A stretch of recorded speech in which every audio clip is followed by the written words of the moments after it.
In yesterday's video, we discovered how developing as excellent leaders is a continual battle between instinct and conscious behavior.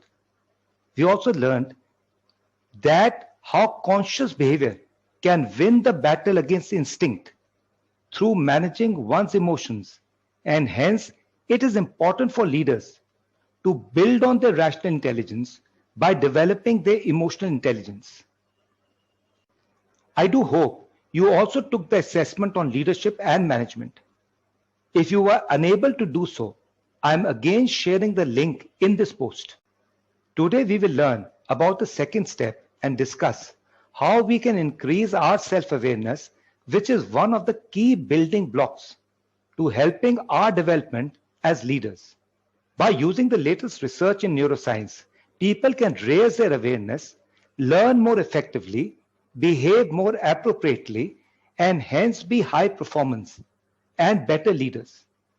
One of the most important facts in the connection between neuroscience and leadership is that when we are born, our brain are virtually the same in function as a Stone Age man. Our brain was designed for survival in a world full of danger and uncertainty. So we are programmed to be in control, to amplify the negative, doing more of the same thing, and exhibit powerful emotions. However, the beauty of the Stone Age brain of ours is that many of the neural connections are reconfigurable dependent on its environment. This is because these neural networks have been changed by and adopted to the environment and society which the brain owner has been brought up in. The essence of becoming a transpersonal leader is born in the awareness. We must consciously and proactively enable the reconfiguration of our brain in the way we want in order to improve our emotional and spiritual intelligence, and ultimately our sustainable, ethical, caring, and performance-enhancing behavior. The more we can achieve this, the more successful we are likely to be. Although the brain is incredibly complex, and the various parts of the brain are all interconnected, we need to concentrate on the connection between four parts of the brain: the prefrontal cortex, the amygdala, supported by the thalamus and hippocampus. These are the most significant connections in the brain when it comes to emotions, emotional self-control, and emotional intelligence. Being able to control and manage our emotion is one of the keys to unlocking the door of excellent leadership.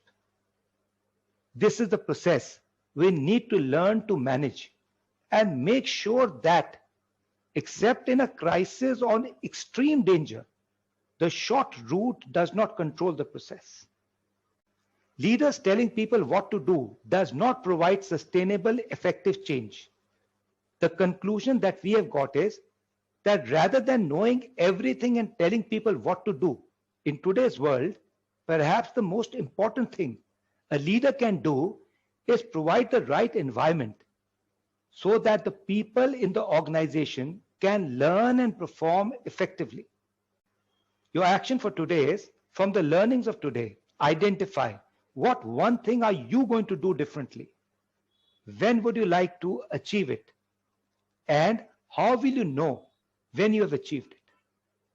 Tomorrow, we will further dwell on self-awareness, since self-awareness is always a precursor to self-knowledge, and thus also a subsection of continuous learning journey. Bye-bye and see you tomorrow.